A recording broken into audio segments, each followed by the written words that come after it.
Are we filled with fear when facing a crisis? It could be an accident, or the serious illness of a loved one, or the loss of a job.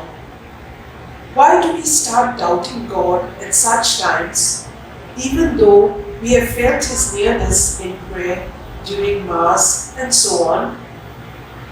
Today's first reading has the poignant answer.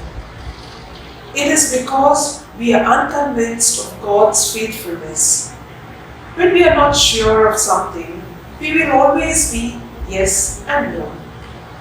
Reading and believing in the Word of God convinces us of His faithfulness, mercy, and love. Faith and fear cannot coexist. Many a time, we are confused about who we really are.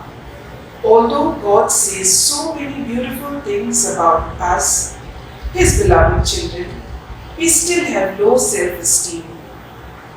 The Lord says, "You are the salt of the earth. You are the light of the world."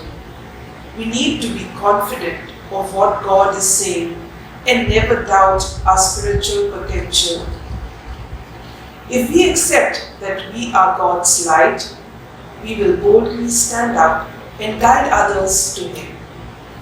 If we realize that we are the salt of the earth, we will add taste to people's lives. God's word never fails.